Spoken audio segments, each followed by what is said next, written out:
데살로니가전서 2장 1절에서 20절까지의 말씀입니다. 데살로니가전서 2장 1절에서 20절까지의 말씀입니다.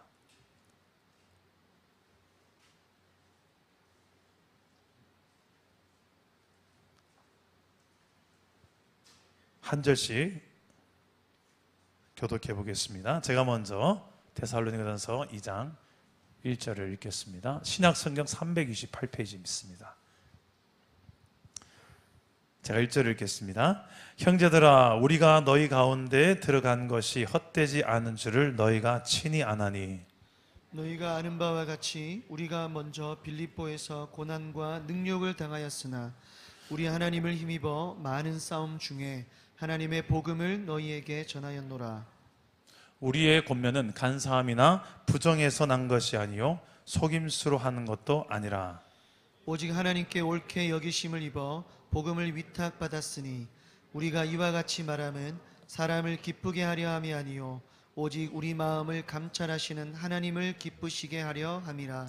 너희도 알거니와 우리가 아무 때에도 아첨하는 말이나 탐심의 탈을 쓰지 아니한 것을 하나님이 증언하시느니라. 또한 우리는 너희에게서든지 다른 이에게서든지 사람에게서는 영광을 구하지 아니하였노라. 우리는 그리스도의 사도로서 마땅히 권위를 주장할 수 있으나 도리어 너희 가운데서 유순한 자가 되어 유모가 자기 자녀를 기름과 같이 하였으니 우리가 이같이 너희를 사모하여 하나님의 복음뿐 아니라 우리의 목숨까지도 너희에게 주기를 기뻐하면 너희가 우리의 사랑하는 자 됨이라. 형제들아, 우리의 수고와 애쓴 것을 너희가 기억하리니 너희 아무에게도 폐를 끼치지 아니하려고 밤낮으로 일하면서 너희에게 하나님의 복음을 전하였노라. 우리가 너희 믿는 자들을 향하여 어떻게 거룩하고 옳고 흠없이 행하였는지에 대하여 너희가 증인이요 하나님도 그러하시도다. 너희도 아는 바와 같이 우리가 너희 각 사람에게 아버지가 자기 자녀에게 하듯 권면하고 위로하고 경계하노니 이는 너희를 부르사 자기 나라와 영광에 이르게 하시는 하나님께 합당히 행하게 하려 함이라. 이러므로 우리가 하나님께 끊임없이 감사함은 너희가 우리에게 들은 바 하나님의 말씀을 받을 때에 사람의 말로 받지 아니하고 하나님의 말씀으로 받음이니 진실로 그러하도다. 이 말씀이 또한 너희 믿는 자 가운데에서 역사하느니라. 형제들아, 너희가 그리스도 예수 안에서 유대에 있는 하나님의 교회들을 본받은 자 되었으니 그들이 유대인들에게 고난을 받음과 같이 너희도 너희 동족에게서 동일한 고난을 받았느니라. 유대인은 주 예수와 선지자들을 죽이고 우리를 쫓아내고 하나님을 기쁘시게 하지 아니하고 모든 사람에게 대적이 되어 우리가 이방인에게 말하여 구원받게 함을 그들이 금하여 자기 죄를 항상 채우매 노하심이 끝까지 그들에게 임하였느니라. 형제들아, 우리가 잠시 너희를 떠난 것은 얼굴이요 마음은 아니니 너희 얼굴 보기를 열정으로 더욱 힘썼노라. 그러므로 나 바울은 한 번, 두 번 너희에게 가고자 하였으나 사탄이 우리를 막았도다. 우리의 소망이나 기쁨이나 자랑의 면류관이 무엇이냐? 그가 강림하실 때 우리 주 예수 앞에 너희가 아니냐? 너희는 우리의 영광이요 기쁨이니라. 아멘. 오늘도 말씀으로 찾아오시는 주님 만나기를 축복합니다. 오늘 찬양 방금 부를 때 여러분 한 곡이 참 마음에 와닿았습니다. 원박이라고, 원하고 바라고 기도합니다. 후렴 가사가 어떻게 되죠? 하나님의 꿈이, 그렇지, 우리 저 주일학교 애들이 따라 나와야죠. 다시 해볼게요. 따라 해보세요. 하나님의 꿈이 나의 비전이 되고 예수님의 성품이 나의 인격이 되고 성령님의 권능이 나의 능력이 되길 원하고 바라고 기도합니다. 박수 한번 쳐주세요. 야, 앞으로 큰 인물이 될 아이들입니다. 방금 이 가사가 무엇을 말하냐면 이렇게 되기를 원하고 바라기도 합니다. 무엇을 원하고 바라고 기도하는 거냐면 한마디로 말하면 내가 성숙한 그리스도의 제자가 되게 하옵소서, 이 말이에요. 성숙한 하나님의 백성, 성숙한 그리스도의 제자가 되게 해주세요. 이 성숙이라는 그 단어로 요약할 수가 있겠습니다. 그냥 내 야망을 위해서 오늘 밤에 기도하러 나왔으면 아직 미성숙한 거예요. 하나님의 꿈과 뜻을 발견하고 그 꿈과 뜻을 내 삶 속에서 이루어드리고 싶어서 하나님, 내 삶을 향한 하나님의 뜻과 계획은 무엇입니까를 묻기 위해서, 그리고 그 뜻을 내가 실천하고 행하기 위해서 권능을 덧입혀 주옵소서, 그래서 나오신 분들은 성숙한 그리스도인, 예수님의 성품이 나의 인격이 된다는 거. 나는 마음이 온유하고 겸손하니 내게로 와서 배우라. 예수님의 그 온유함과 겸손함을 실제로 만나서 경험하면서 배우려고, 예배당에서만이 아니라 내 일상에서 그분을 내 인격의 성장의 모델로 삼고 닮아가는 사람, 그 사람을 향하여서 이제 성숙한 그리스도인이다. 자기의 경험과 힘과 능력, 지혜로 사는 사람 말고 성령님의 권능을 날마다 내 힘과 경험보다, 지혜보다 더 앞세우면서 성령님의 권능으로 사는 사람, 이 사람이 성숙한 사람입니다. 저는 이 찬양을 참 너무 좋아합니다. 이 찬양을 부를 때마다 하나의 그냥 기도 제목이에요. 정말 우리가 평생 해야 될 기도 제목을 가사에 고스란히 모아놨는데, 오늘 이 그리스도의 성숙에 대한 이야기를, 그리스도인의 성숙에 대한 말씀으로 좀 나눠보겠습니다. 데살로니가 교회는 지난주 금요 성령 집회 때 나눴겠지만 사도 바울이 입이 마르도록 칭찬하는 교회예요. 오늘 말씀 끝절에 보니까 너희는 우리의 영광이고 기쁨이다. 데살로니 교회야, 너는 나의 영광이고 기쁨이다. 나의 자랑이다. 이런 극찬을 합니다. 바울에게만 칭찬 듣는 교회가 아니라 주변의 모든 교회에 칭찬 들었고, 나아가서 하나님께도 기쁨이 되고 칭찬이 되었던 교회, 바로 데살로니가 교회예요.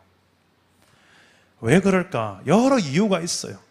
그런데 이 데살로니 교회는 불과 생긴 지 이제 얼마 안 됐어요. 몇 달 안 된 교회예요. 그런데 이 교회가 너무 기가 막힌 칭찬을 듣는 거예요. 여러분, 신앙생활 10년, 20년 했다고 내가 성숙되었다라고 착각하지 마시기 바랍니다. 내가 나이가 이제 들었으니까 이 정도 나이는 나는 성숙했다. 절대 그렇지 않습니다. 나이하고 신앙의 성숙 상관없고요. 오히려 주일학교 중고등부 애들이 더 성숙할 수도 있어요. 신앙은 그래요. 신앙생활 또 훈련 많이 했다고 무작정 다 성숙하다? 저는 이것도 아닌 것 같아요. 훈련 무조건 반드시 받아야 됩니다만 그냥 라이센스만 따려고, 나 훈련을 많이 받았으니까 나는 성숙했을 거야. 아니요. 제가 제자 훈련을 10년 넘게 해봤는데 다 그런 건 아니더라고요. 아무리 훈련 과정 좋고 그래도 안 되는 분들이, 끝까지 버티시는 분들이 또 계시더라고요. 이 데살로니가 교회는 이제 생긴 지 얼마 안 됐는데도 성숙의 냄새가 조금씩 납니다. 건강한 교회 냄새가 납니다. 사도 바울은 참으로 이미 성숙한 길을, 궤도를 걷고 있는 지도자예요. 그래서 성숙한 지도자로서 이제 성도들을 향하여서 그 성숙의 길을 제대로 제시하는 본문이라고 볼 수 있겠습니다. 오늘날 우리 이 땅에 있는 교회들이 왜 이렇게 세상에 욕을 먹습니까? 예수 믿으라고 그렇게 외치고, 예수 안 믿으면 지옥 간다 그렇게 외치는데, 직장에서나 가정에서 우리의 인격의 수준 자체가 좀 많이 아쉬운 거. 그래서 물론 교회 다니지 않는 사람, 더 심각한 사람 훨씬 많습니다. 대신에 그래도 교회 다니는 사람 좀 훨씬 낫습니다만, 그래도 우리는 하나님이란 이름을 걸고 다닌 사람들이니까 세상이 더 기대합니다. 그래서 우린 그런 책임감 있는 사람이죠. 달라도 내 성품에 있어서 좀 예수 믿는 것 때문에 달라도 조금 달라야 되는 게 있다면 무엇이 달라야 될까? 오늘 말씀 속에 이 데살로니가 교회 그리고 사도 바울의 삶 통틀어서 성숙이라는 어떤 한 그림을 그리고 우리의 기도 제목을 삼는 밤이 되었으면 좋겠습니다. 첫째는 두 가지로 말씀드릴 텐데요. 첫째는 고난 중에도 사명을 감당했던 교회입니다. 따라서 해봅시다. 고난 중에도 사명을 감당하라. 14절 말씀을 한번 같이 읽어보겠습니다. 14절입니다. 시작. 형제들아, 너희가 그리스도 예수 안에서 유대에 있는 하나님의 교회들을 본받은 자 되었으니 그들이 유대인들에게 고난을 받은과 같이 너희도 너희 동족에게서 동일한 고난을 받았느니라. 아멘. 진짜 크리스찬들은 신앙이 있는 사람들은 또 성숙한 신앙인 사람들은 고난이 있을 때, 내 뜻대로 잘 안 될 때, 뭔가 힘들 때, 그때 진가가 드러납니다. 충분히 삐질 만한 상황인데 안 삐질 수 있는 사람, 충분히 화가 나고 버럭버럭 해야 되는 상황인데 그 화를 좀 누그릴 수 있는 사람, 제때 제 방법대로 뭔가 되지 안 돌아가고 있는데 짜증 안 부리시는 사람. 평상시에는 몰라요. 우리가 얼마나 서로가 어느 정도 예수님을 닮았고 성숙한지는 지금은 예배당에서는 절대 모릅니다. 같이 좀 일을 해봐야 알고요. 때로는 일하다가 네 방법 내 방법이 이거 안 맞다 이럴 때를 한번 경험해봐야 알고요. 네. 그래서 그걸 통틀어서 고난이라고 말하고 싶습니다. 갈등, 고난, 핍박, 손해. 우리가 예수님을 믿는다는 이유로 세상 속에 나아가서 이득을 볼 때가 많을까요? 손해를 볼 때가 많을까요? 각자가 다릅니다. 그런데 때로는 손해를 감수해야 될 때가 있죠.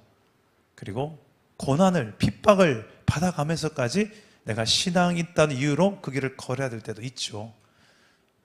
내가 예수님만 안 믿었으면, 신앙만 없었더라면 굳이 이렇게 안 살아도 되는데, 이거 참지 않아도 되는데, 이거 나도 똑같이 세상 사람과 똑같이 갚아줘도 되는데, 이런 상황들이 꽤 있습니다. 물론 그것을 상당히 내가 손해보는 걸로 생각할지 모르겠지만 시간 지나고 나면 절대 손해가 아닙니다. 왜요? 하나님 살아계시기 때문에. 하나님이 다 보고 계시고 다 알고 계세요. 고난 속에서도 진짜는 오히려 고난이기 때문에 더 진가를 드러냅니다. 데살로니가 교회는 그런 예수 안에서 고난을 당했던 교회였습니다. 주로 고난을 주었던 사람들은 같은 동족들이었어요. 바울도 마찬가지였습니다. 고난을 당하면서 복음을 전했죠. 그러다가 지금 데살로니가 교회까지 복음을 전했습니다. 이 데살로니가 교회로 오기 전에 바로 직전에도 빌립보 교회에서 복음 전하다 매 맞고 감옥 갔다가 강제 퇴출당했던, 그래서 지금 데살로니가 교회 와서 복음을 전하는데 좀 이쯤 되면 위축되지 않을까요? 복음 전하다가 매 맞고 감옥 가고 쫓겨나고, 매 맞고 감옥 가고 쫓겨나고, 데살로니가 교회 가도 똑같을 텐데 위축되거나 그래서 복음을 전하는 것을 꺼려하거나 이럴 법도 한데 바울은 그러지 않았어요. 오늘 말씀에 그런 말씀이 기록되어 있습니다. 내가 너에게 복음을 전할 때도 그랬는데 그 많은 고난을 당하면서 너에게도 복음을 전했다. 자, 우리 1절과 2절 한번 읽어볼까요? 오늘 말씀 1절과 2절 한번 읽어봅시다. 시작. 형제들아, 우리가 너희 가운데 들어간 것이 헛되지 않은 줄을 너희가 친히 아나니 너희가 아는 바와 같이 우리가 먼저 빌립보에서 고난과 능력을 당하였으나 우리 하나님을 힘입어 많은 싸움 중에 하나님의 복음을 너희에게 전하였노라. 그렇죠. 고난 당하고 핍박 당했지만 너에게 나는 복음을 전했는데, 그런데 14절에 보니 이 데살로니가 교회도 동일한 고난을 받았고요, 이 하나님의 교회들을 본받는 자가 되었다라는 표현을 씁니다. 무슨 말이냐면, 즉 너희도 예수 믿는 믿음으로 말미암아 고난을 당해낼 수 있을 만한, 고난 앞에서도 믿음을 타협하지 않을 만한 참 교회의 모습으로 본받은 자가 되었다라고 얘기하는 거예요. 여러분, 이 시대의 교회는 어떻습니까? 예수를 믿는다는 이유로 여러분들은 좀 솔직히 우리가 편안한 신앙생활을 좀 더 지향하는 성향이 있죠. 이왕이면 좀 더 나와 우리 가정을 편안하게 하면서 신앙생활을 좀 더 편안하게 할 수 있는 여건과 환경을 줄 수 있는 교회. 그래서 교회에 꼭 갖춰야 될 것, 어느 교회를 갈까? 어느 교회를 갈까요? 하나님께 물어봅시다 할 때 그 설문조사를 해봤대요. 그래서 랭킹 5위권 안에 들어가는 게 뭐냐 했더니 주차장이었어요. 주차장이 주차하다가 시험 드는 거야. 거기서 진 다 빼고 어디 돼야 되나? 오늘은 이곳 돼야 되는데 그 스트레스 받다가 최소한 주차 문제는 고민 안 할 수 있는 교회를 가야 되겠다. 그 랭킹 5위 안에 든다니까요. 교회를 고를 때. 그만큼 편리가 중요하죠. 특히 코로나 3년을 지난 뒤 오늘날은 이제 온라인 예배가 너무 우리가 잘 활용하는, 한편으로는 잘 됐어요. 왜냐하면 이제 부득이한 상황에 있는 분들이 온라인 예배를 드릴 수 있으니까 할렐루야죠. 그런데 동시에 함정이 있어요. 편리를 추구하다 보니까 좀 더 편안한 예배, 경험이 있거든요. 코로나 시대 온라인 예배, 이거 괜찮네. 처음에는 소파에 앉아가지고 딱 정자세로 옷도 갈아입고 딱 예배하다가 한 번, 두 번 되다 보니 이제는 늦잠 실컷 자다가 일어나서 이제 잠옷바람, 팬티바람으로 이제 다 앉아가지고 이렇게 예배하다가 나중에 앉지도 않아요. 누워서 이제 이렇게 스마트 이렇게 예배. 우리 사랑남은 교회 성도 아무도 그런 분이 없네요. 그죠? 우리 인간은 그래요. 서 있으면 앉고 싶고, 앉으면 눕고 싶고, 누우면 자고 싶고, 자면 안 일어나고 싶고. 이게 인간이잖아요. 그죠? 편하면 끝이 없죠. 그 편리를 추구하는 이 시대 속에, 고난? 하나님을 위해서 손해? 핍박? 전혀 이 시대에 안 어울리는 것 같은 그런 느낌이 좀 들지 않습니까? 지금 오늘 이 데살로니가 교회는 예수 믿지 않는다는 예수를 믿는다는 그 이유로 예수를 믿지 않는 유대인들과 또 헬라인, 로마인들이 핍박을 했습니다. 돌을 던지고 매를 때리고 고문을 하고 때로는 십자가에 매달아 죽였습니다. 사도 바울은 이제 막 세워진 데살로니가 교회, 그런데 이런 고난이 난무하는 시대 속에 이제 새싹인 교회가 얼마나 애가 쓰일까. 그런데 기쁜 소식이 들려오는 거예요. 이들이 14절에 보니까 뭐라고요? 너희 동족에게 동일한 고난을 받았는데도 믿음이, 너희가 참 타협하지 않는 믿음이 있구나. 데살로니가전서 1장에 보니 너희 믿음의 역사, 사랑의 수고, 소망의 인내, 그걸 가지고 칭찬하잖아요. 그들의 믿음을 정확하게 지적합니다. 너무 귀한 믿음을 잘 지켰다고. 고난 속에서도. 그리고 동시에 걱정도 됩니다. 앞으로 이들이 살아가야 될 나날들이 결코 녹록지 않다는 것을 사도 바울은 누구보다 더 잘 알기 때문에 걱정하는 마음으로 이 글을 쓰고 있습니다. 그러면서 동시에 이들의 신앙을 격려하고 잘 이 고난을 이겨낼 수 있도록, 그러려면 너희 신앙이 성숙한 신앙으로 자라야 될 것을, 그 방향을 제시하는 말씀입니다. 사도 바울은 로마서에 성도가 겪는 고난에 대해서 로마서 8장에 이렇게 말합니다. 우리 화면을 보시고 로마서 8장 17절 18절을 한번 읽어보겠습니다. 시작. 자녀이면 또한 상속자 곧 하나님의 상속자요 그리스도와 함께한 상속자니 우리가 그와 함께 영광을 받기 위하여 고난도 함께 받아야 할 것이니라. 생각하건대 현재의 고난은 장차 우리에게 나타날 영광과 비교할 수 없도다. 그리스도와 함께 영광을 받기 위하여, 우리는 그리스도와 함께 영광을 받을 존재입니다, 장차. 그런데 그 영광을 받기 위해서는 고난도 함께 받아야 되지 않겠느냐? 현재의 고난은 장차 우리가 받을 영광과는 비교가 안 된다. 베드로 사도도 고난에 대한 이런 신앙 소신이 있었어요. 철학이 있었어요. 베드로전서 4장 12절에 14절 말씀 한번 봅시다. 한번 같이 읽어봅시다.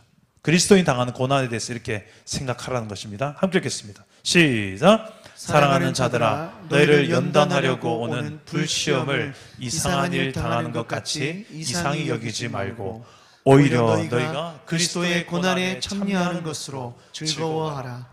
이는 그의 영광을 나타내실 때에 너희로 즐거워하고 기뻐하게 하려 함이라. 너희가 그리스도의 이름으로 치욕을 당하면 복 있는 자로다. 영광의 영 곧 하나님의 영이 너희 위에 계심이라. 아멘. 이상하게 여기지 말아요. 우리의 고난이 닥쳤을 때 오히려 너희가 그리스도의 고난에 참여하는 것을 기뻐하래요. 왜냐하면 그의 영광이 장차 드러나는 그날에 우리는 누구보다도 더 그 영광을 기뻐할 자로 주 앞에 서기 때문에. 그래서 복 있는 자라다, 복 있는 자로다 라고까지 이야기합니다. 여러분, 그렇다고 해서 여러분 의도적으로 나 이제부터 고난을 찾아다녀야 되겠다, 고난 어디 있나, 고난을 받기 위해서 살아가는 인생이 되라고 굳이 말하고 싶지 않습니다만, 여러분 그냥 조금만 관심을 가지고 보시면 내 주변에 십자가가 많아요. 누군가가 버려둔 십자가, 누군가가 미루고 미룬 십자가, 누군가는 이걸 져야 되는데, 가정에도 자세히 보세요. 십자가가 널려 있어요.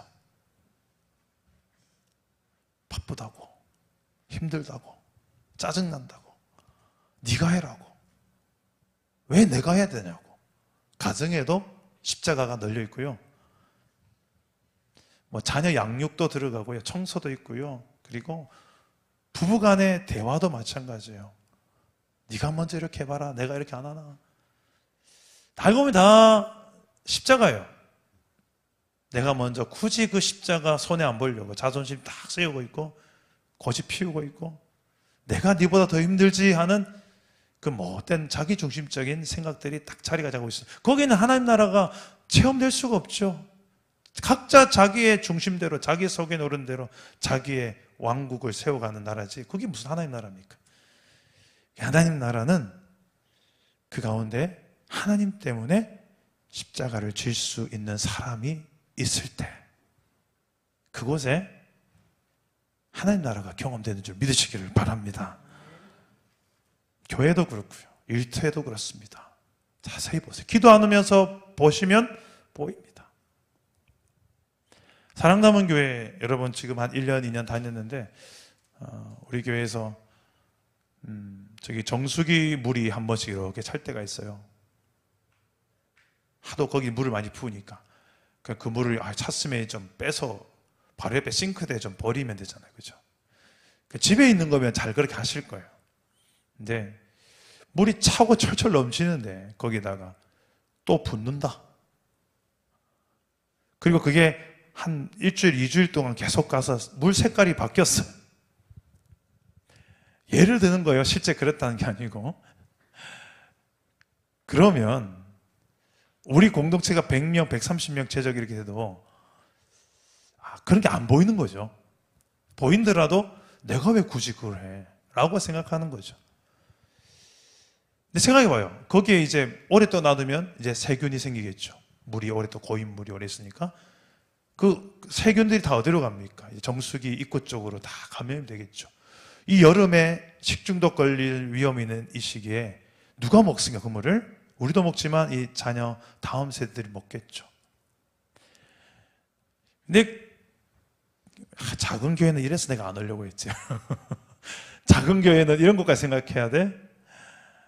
여러분, 이런 것까지 생각할 수 있는 게 복인 줄 아세요? 왜냐하면 이게 성숙의 길이라서 그래요.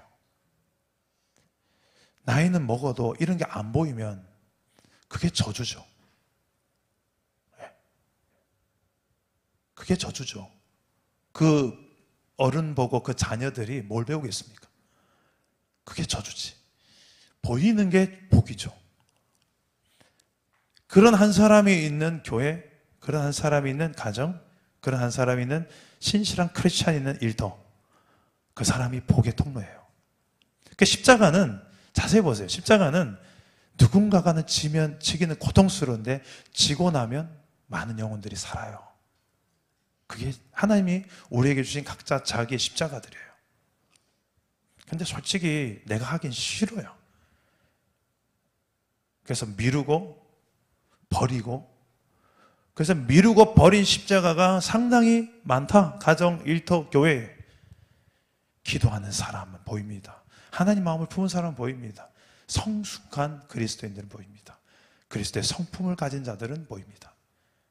그래서 제가 교회 안에 이렇게 보면 그런 사람들이 보여요. 아이고야, 저분은 저게 보이는 보다. 아, 저게 보이는구나, 저게 보이는구나.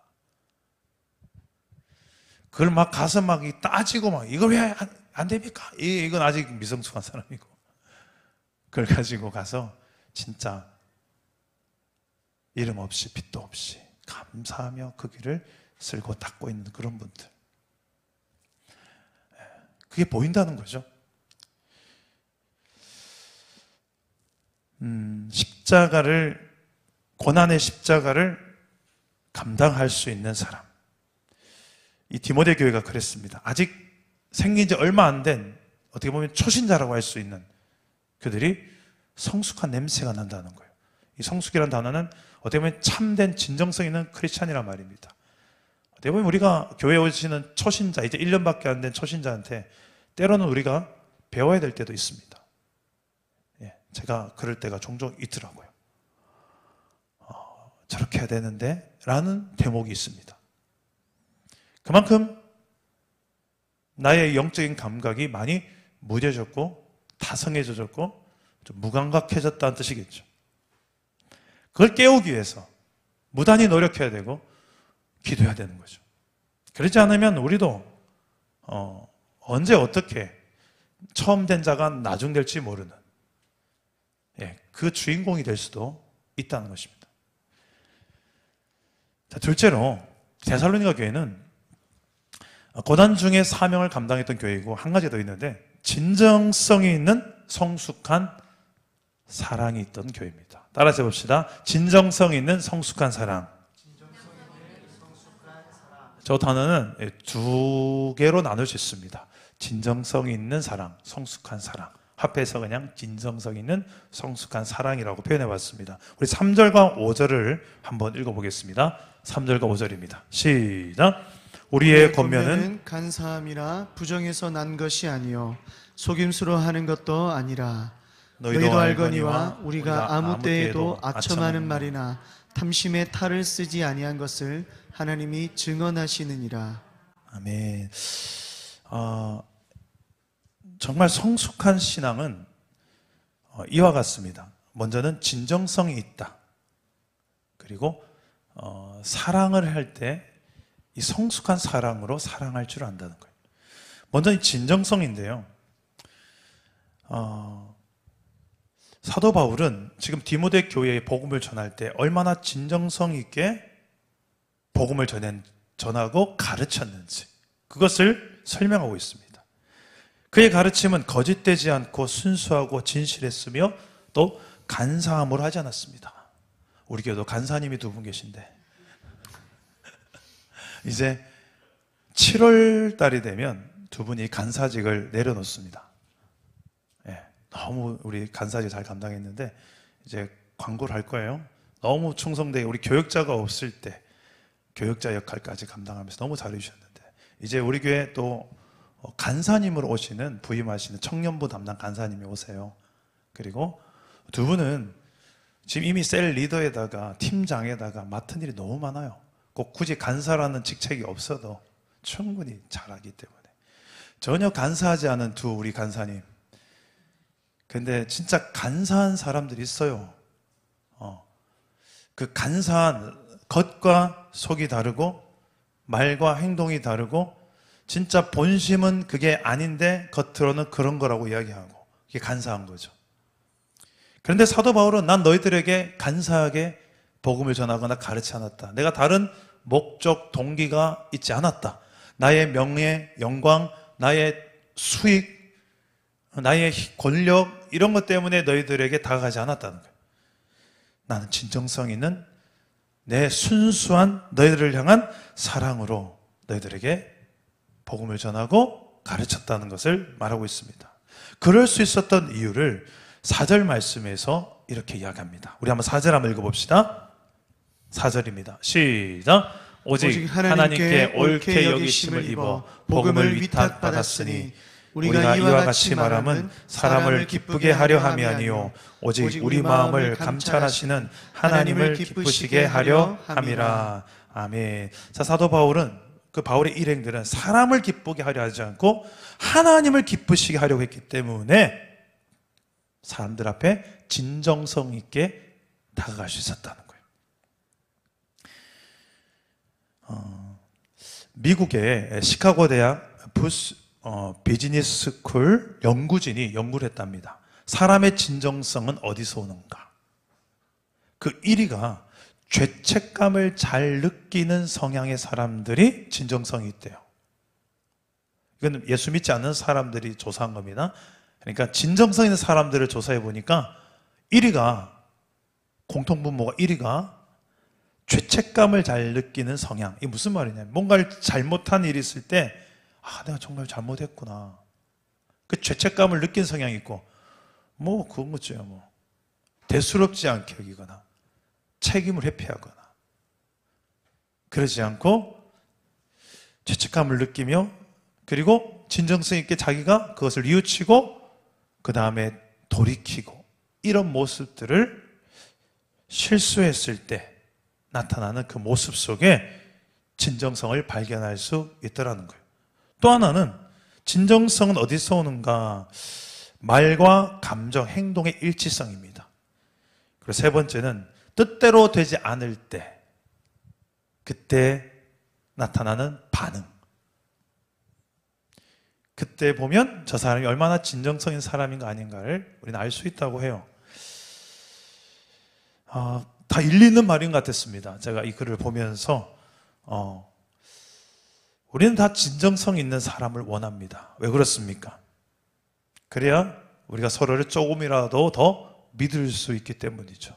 우리의 관계 속에 신뢰라는 게 깨진다면, 믿음이란 게 깨진다면 어떻게 우리가 서로 간에 롱런할 수 있는 관계를 가질 수 있겠습니까? 저 사람 믿을 게 뭐 어때? 가까이 하지 마. 어떻게 그런데 사랑이 발전할 수가 있어요? 특히 예수 믿는 사람들이 어떻게 믿을 수 없는 사람들끼리 만난다는 게 얼마나 이게 불행입니까? 조금이라도 더 상대방에게 믿을 수 있는 존재가 되고 싶은 마음들이 다 있습니다. 그런데 우리 세상도 자꾸 진정성을 외칩니다. 그리고 그런 사람들이 또 롱런합니다. 하물며 예수 믿는 하나님을 인정한 저와 여러분들에게 당연히 진정성은 요구될 겁니다. 우리의 진정성이 무너진다면 저 사람 말 믿을 게 못 되라고 직장에서 낙인 찍힌 사람이라면 그 사람이 직장에서 아무리 예수 천당 불신적으로 외쳐도 니나 믿어라. 저 사람 믿을 사람이 못 되는데 늘 말하고 행동이 다르고 겉과 속이 다르고 앞과 뒤가 다른데 뭔 놈의 예수 믿고 천국 가라고 하는데 니나 믿어라 그러죠. 진정성이 무너진 성도의 삶에 그의 입술로 증거되는 복음에는 당연한 결과 아니겠습니까? 가정에도 마찬가지예요. 부부관계도 그렇고요. 부모와 자녀관계 그렇습니다. 저도 요즘 제 자녀들 앞에서 어떻게 해서든 한 말은 지키려고 애를 써요. 애들이 기가 막히게 기억해요. 아빠 그때 이 말 했잖아. 그래요. 그 말 했나 내가. 근데 제가 차를 태워주기로 했었나 봐요. 언제 한번. 근데 제가 그 기억이 안 나는 거예요. 그랬나. 그래 오늘도 태워줄게 했는데 이미 학교를 갔더라고요. 그래서 아이들하고의 관계에 있어서 작은 것 사소한 것 하나에서도 했던 말을 그대로 애들한테 지켜주는 거 이게 너무 중요한 것 같아요. 아내도 마찬가지고 어떻게 해서든 이 진정성을 우리는 사수해내야 될 이유가 있다면 우리의 이 사랑의 관계가 좀 더 발전하려면 진정성, 믿을 만한 이게 반드시 따라가야 되지 않을까 싶습니다. 지금 사도 바울은 디모데 교회를 향하여서 나는 너희들에게 진정성 있는 사랑으로 너희들에게 다가갔다라고 이야기합니다. 근데 이런 생각을 하시는 분 있을 거예요. 나는 참 진실한데 세상은 나에게 늘 거짓으로 대하는데요. 나만 순수하고 나만 진실되게 해서 나만 우스운 꼴이 될 것 같은데요.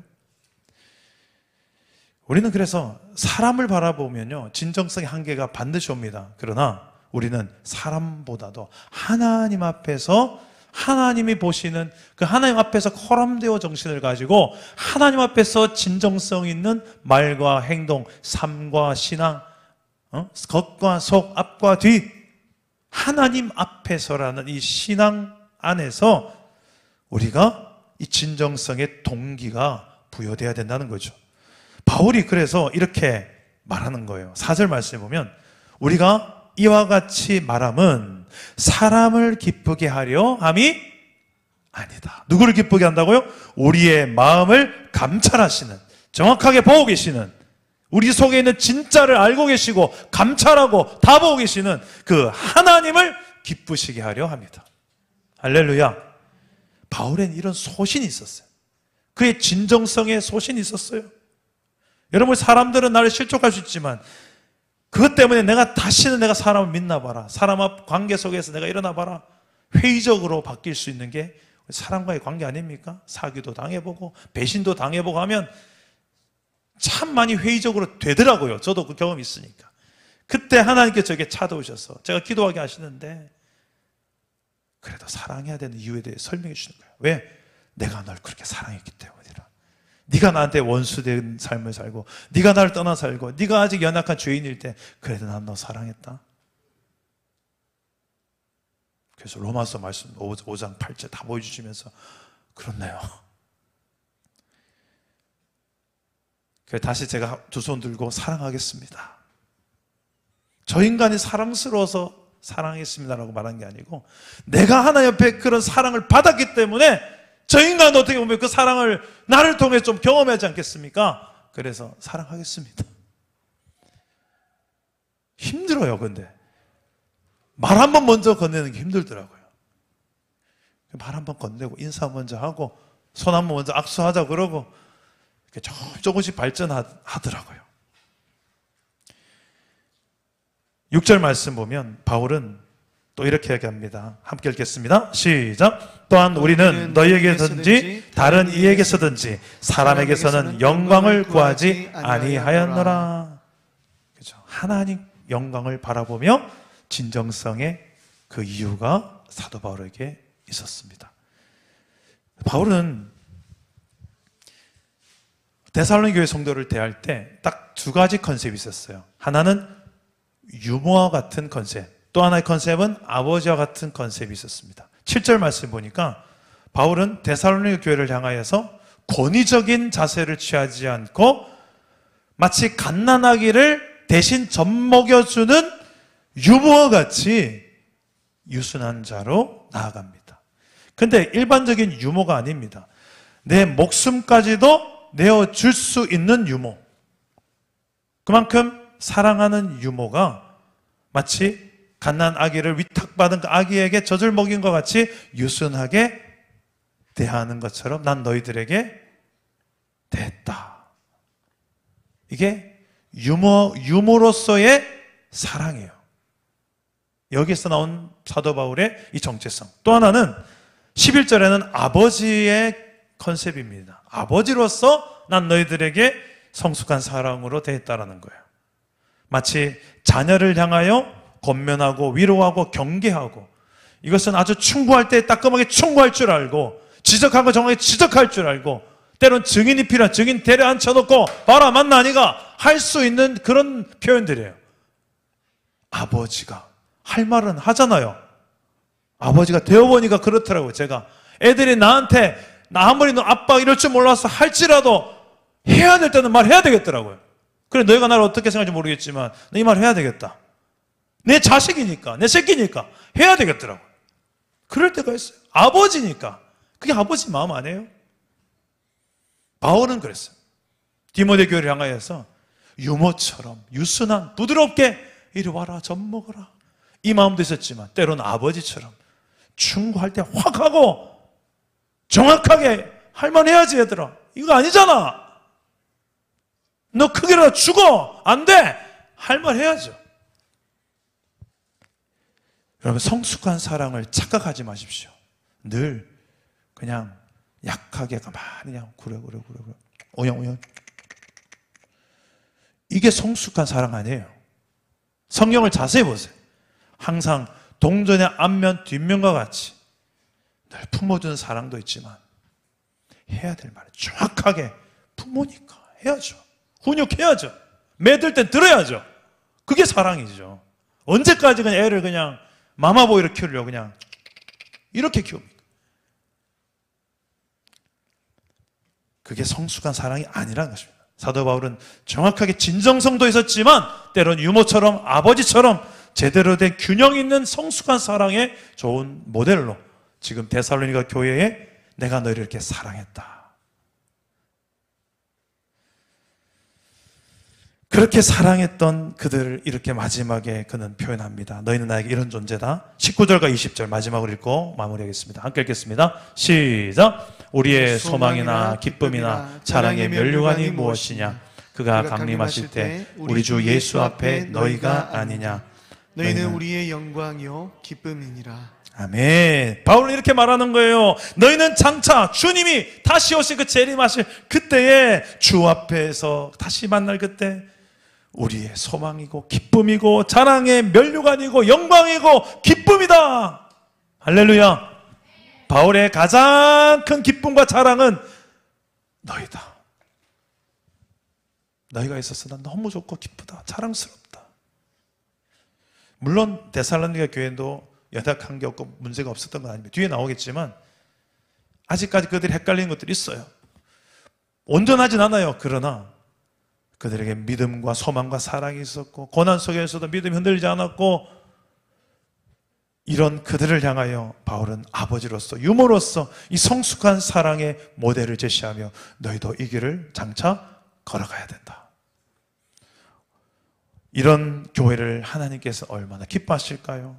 고난 속에서도 사명을 감당하는 교회, 성숙한 사랑으로 진정성 있는 사랑, 성숙한 사랑, 유모와 같이 아버지와 같은 이 성숙한 균형 있는 사랑으로 서로를 사랑하며 이끌어주고 도와주는 교회.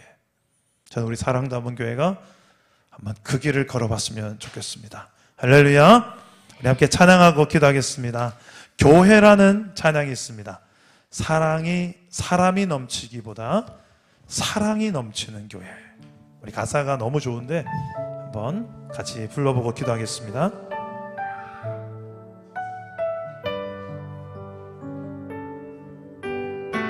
사람이 넘치기보다 사랑이 넘치기보다 사랑이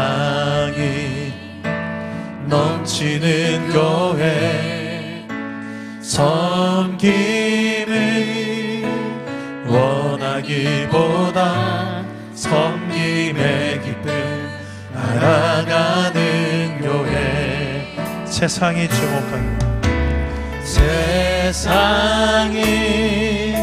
주목하기보다 주님이 주목하는 교회 화려한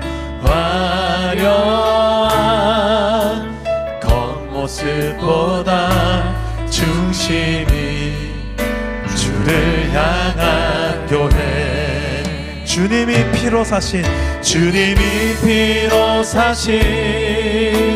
아름다운 교회 서로를 사랑함으로 하나 되는 교회 주님이 머리 되신 거룩한 교회 우리 함께 만들어가요.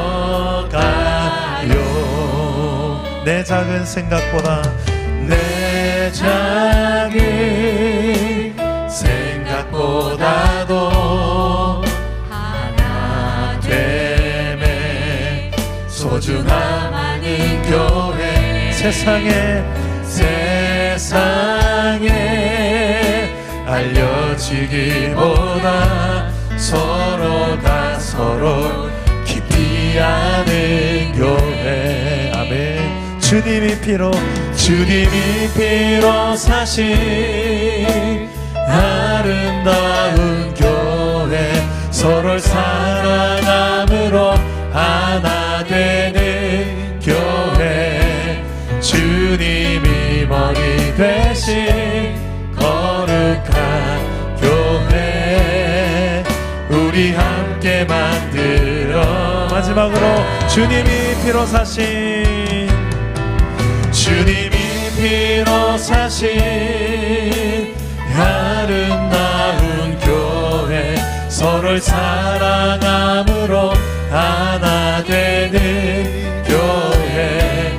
주님이 머리 되신 거룩한 교회, 우리 함께 만들어 가요. 우리 한번 기도합시다. 하나님, 고난 속에서도 믿음이 흔들리고 사명이 흔들린 게 아니라 힘들다고 십자가 버리거나 십자가를 미루지 않게 하여 주시옵소서. 그리고 진정성 있는 사랑으로, 믿을 만한 사람으로 하나님 앞에, 사람들 앞에서 내 안에 이 진정성이 하나님 앞에 부끄러울 것 없는 진정성으로 잘 세워지게 하여 주옵소서. 그리고 성숙한 사랑으로 때론 유모처럼 품어줄 수 있는, 아가야에게 젖을 물릴 수 있는 그런 유모와 같은, 또 동시에 할 말은 제대로 충고는 할 땐 하고, 그렇다고 해서 만인들 앞에서 정죄감 주듯이 충고하는, 떠벌리듯 충고가 아니라 그 사람 한 사람한테 하면 되잖아요.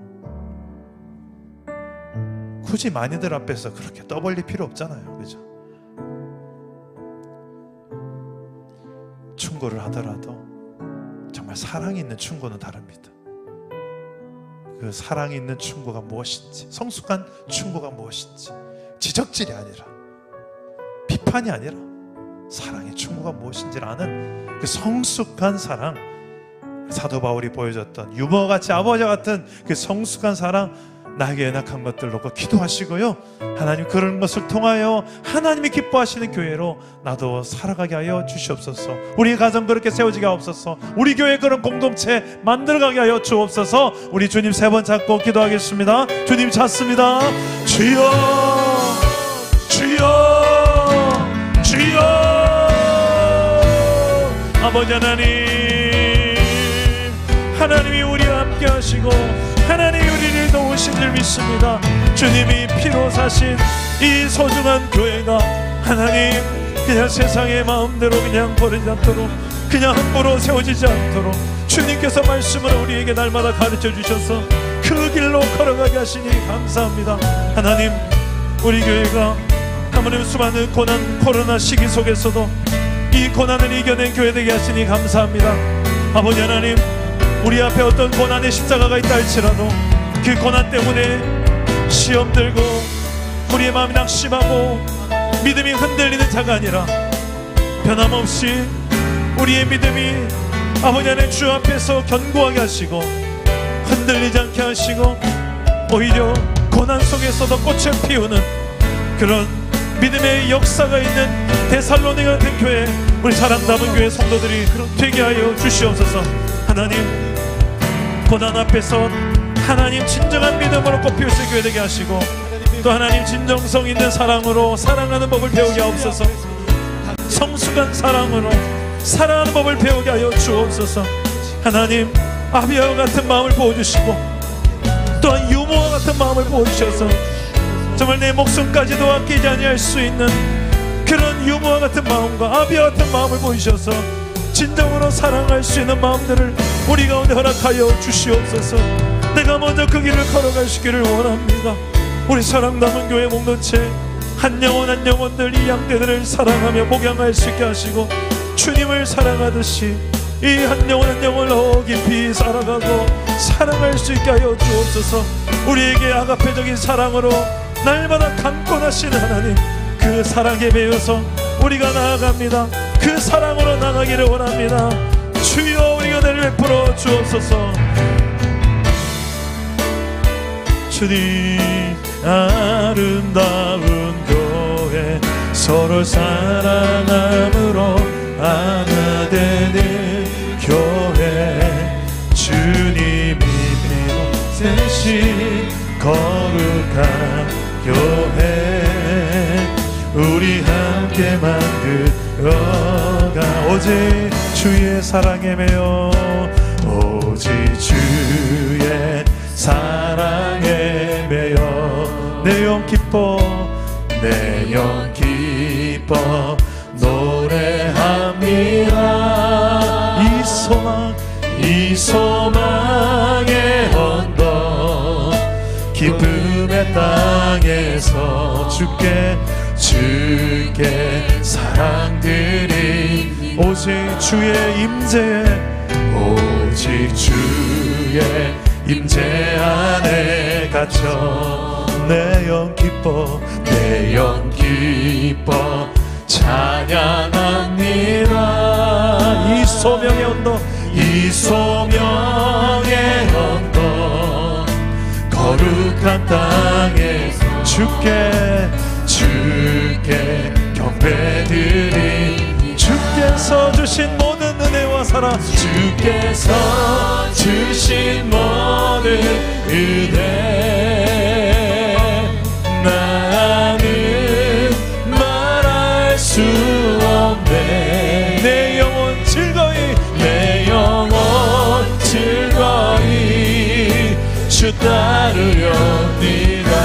주여 주께 내 삶들 주께서 주신 은혜 때문에 사랑 때문에 주께서 주신 모든 은혜 나는 말할 수 없네. 나는 말할 수 없네. 내 영혼 즐거이 주 따르렵니다. 주께 내 삶드립니다. 우리 한 번 더 기도합시다. 여러분 혹시 용서하기 힘든 영혼이 있습니까? 저도 용서가 너무 안 되어서 힘들었던 경험들이 참 많습니다.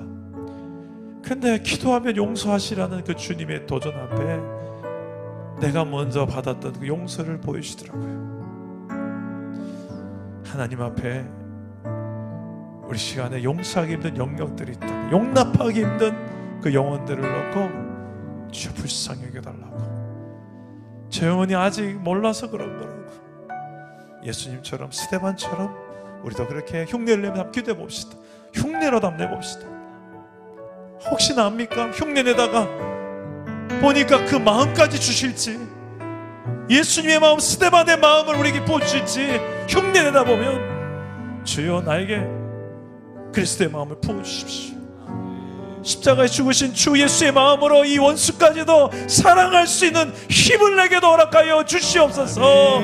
우리 한번 그런 성숙한 사랑으로 용서할 수 있는 우리 그릇도 더 성숙한 용서로 용서하고 용서를 구할 수 있는 이런 우리네가 내 삶에, 우리 가정에, 우리 교회 공동체에 넘쳐 흐르게 달라고 우리 한번 주님 세 번 잡고 기도하겠습니다. 주님 찾습니다. 주여 주여 주여. 아버지 하나님, 용서할 수 있게 하여 주시옵소서. 용서할 수 있게 하여 주시옵소서. 내가 받은 용서로, 내가 하나님 아버지께 받았던 그 용서로 용서하고 용납할 수 있고 그 관용을 베풀 수 있는 넉넉한 마음들을 우리에게도 부어주옵소서. 그리스도의 마음을 우리도 배울 수 있게 하여 주옵소서. 우리가 주님을 따라 흉내라도 내보고 싶습니다. 아버지요, 이렇게 흉내내는 자들에게, 하나님 순종하며 흉내내는 자들에게 하나님의 마음을 부어주십시오. 아버지의 마음을 부어주십시오. 주 예수 그리스도의 마음을 부어주십시오. 주여, 내 힘으로는 할 수 없습니다. 내 힘으로는 한계가 있음을 아십니까? 주여, 도와주십시오. 나를 도와주십시오. 우리를 도와주십시오. 하나님, 나에게 주목하고 계십니다. 내가 아버지 앞에 서기를 원합니다. 아버지, 내 속에 있는 아버지여, 이 마음 하나하나를 주님께서 다 풀어주셨고 자유케 하셨던 그 하나님의 그 은혜가 있었음을 알고 있습니다.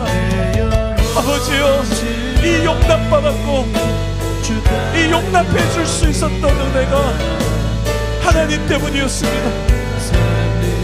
하나님 때문에 이것을 알 수 있듯이 오늘 우리 교회 공동체도 그렇게 할 수 있는 성도들이 많아질 수 있도록 하나님 도와주십시오. 하나님, 우리가 그 길을 걸어갈 수 있도록 우리 인격이 좀 자라날 수 있게 하시고, 이 상처와 결핍에 찌들려 있는 내 영혼을 불쌍히 여겨주십시오. 지쳐있고 무너져 있는 내 영혼을, 이 갈망하는 내 영혼을 주여 불쌍히 여겨주옵소서. 하나님이여, 내 영혼을 만들어 주시옵소서. 다스려 주시옵소서. 허탄한 다른 것에 내 마음을 내어놓고 거기에서 만족을 구하지 말게 하시고, 오직 하나님만이 내 영혼의 만족이요, 내 영혼의 치료자고, 내 영혼을 진정으로 고치시는 하나님이심을 알고 있사오니, 우여, 수많은 죄로 인하여, 수많은 상처로 인하여 무너진 우리 영혼들을 주님 앞에 가게 나오니 고쳐주시고, 이 고쳐주신 하나님의 손길을 넣어 우리 가정을 다스려주시며, 기도하며 예배하며 여호와 하나님 앞에 나아가 간구하는 주의 백성들 한 사람 한 사람들이 많아지게 하시고, 그 가운데 하나님이 기름 부으사 하나님의 통치가, 하나님의 다스림이 각자의 머리 위에 나타나게 하여 주옵소서. 오 주여, 주여,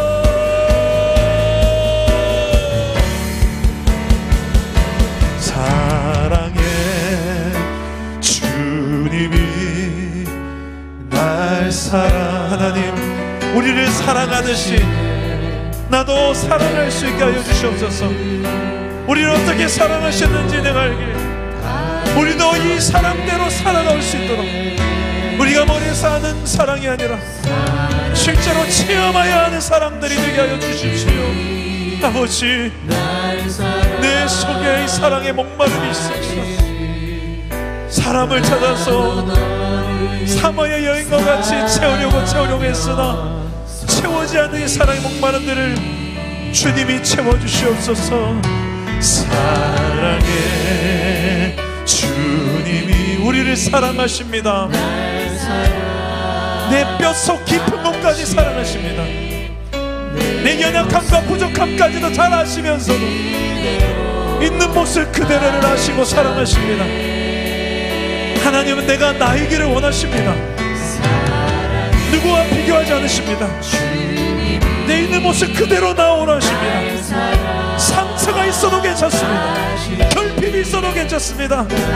그 사랑으로 나를 그대로 있는 그대로 안아주시는 예수님의 사랑을 경험하기 원합니다. 사랑의 주요, 사랑의 나의 주님이 내 모습 이대로, 하나님은 이대로 그대로 받기 원하십니다. 사랑의 주님이 날 사랑하듯이 나도 너를 사랑하며 섬기리. 하나님은 우리의 있는 모습 그대로를 달려와서 안아주시는 아버지가 되십니다. 마치 탕자가 아버지를 떠나 유산으로 받을 재산을 다 탕진하고 돌아와서 누더기가 된 그 냄새나는 아들, 그지 같은 아들을, 그리고 배은망덕한 그 아들을, 뭐가 예쁘다고 기다렸듯이 저 멀리 있는 아들이 기웃기웃거리는 그 아들을 보고, 내 아들인, 옷깃만 봐도 내 아들인 거, 머리털만 봐도 내 아들인 걸 아는 그 아버지가 달려와서 목을 안고 울고 뽀뽀하는 그 아버지, 그게 우리가 믿는 하나님이십니다. 오늘 그런 탕자와 같은 내 모습일지라도 참 철없고 은혜를 줘도 잘 모르고 그냥 늘 힘들다고 투정만 되고 주위 사람들의 비교의식에 빠져서 열등감과 우월감을 오가면서 감정에 널뛰기만 하고 있고, 이런 연약한 우리 모습일지라도 괜찮아요. 그런데 연약함보다 아버지의 품이 훨씬 더 넓고 넉넉하기 때문입니다. 이제 그 아버지의 품 안으로 나아가면서 이 시간에 기도하시기 바랍니다. 찬양하실 분은 찬양하시고 기도할 분은 기도하시기 바랍니다. 내 모습 이대로 사랑하시네, 연약한 그대로 사랑하시네. 나의 모든 발걸음 주가 하시나니 날 인도하소서. 내 모습 이대로, 내 모습 이대로 사랑하시네, 연약한 그대로 하나님은 아시네요. 우리를 긍휼히 여겨주시옵소서. 우리를 불쌍히 여겨주시옵소서. 이 마음, 이 모습, 우리의 동기를 하신 아버지, 주님의 그 넉넉한 품 안에 우리를 안아주시고 그 품 안에서 자유하는 법을 배우게 하여 주옵소서. 그냥 형식만 취하는 예배에 지치신 하나님, 언제까지 형식만 따지고 구경자로, 관찰자로, 비판자로, 평가자로 그렇게 예배하지 말게 하시고 하나님 앞에 하나님을 집중하며 하나님의 눈과 내 눈이 마주치며 하나님의 품과 내 품이 만날 수 있는 예배가 우리 안에 들어있도록 도와주십시오. 이 수많은 이 눈들이 무엇이길래, 이 수많은 이 평가자들이 무엇이길래 우리가 자꾸 그것을 의식하고 의식하며 이렇게 하나님 예식한 예배자가 되고 말았습니까? 아버지요, 우리 사랑담은 교회 예배를 회복시켜 주옵소서. 나의 예배를 회복시켜 주옵소서. 우리 가정의 예배를 회복시켜 주옵소서. 하나님 한 번만 집중하며 몰입하며 그 주님 안에서 우리가 아버지와 서 있도록 도와주십시오. 믿음의 눈을 가주십시오. 성령이여, 나의 가장 큰 소망, 나의 가장 큰 은혜, 주와 함께 동행하리니 주의 날개 아래, 주의 날개 아래 거하는 것, 주의 임재 안에, 주의 임재 안에 거하는 것, 나의 가장 큰 소망입니다. 하나님, 나의 기쁨이요 소망이 되시고 주님과 함께 동행하며 주 안에서 사는 기쁨을 누리게 하여 주옵소서. 주의 날개, 주의 날개 아래 거하는 것, 주의 임재 안에, 주의 임재 안에 거하는 것, 나의 가장 큰 소망, 나의 가장 큰 은혜, 주와 함께 동행하느니 주의 날개, 주의 날개 아래 거하는 것, 주의 임재 안에 거하는 것, 나의 가장 큰 소망, 나의 가장 큰 은혜, 주와 함께 동행하리.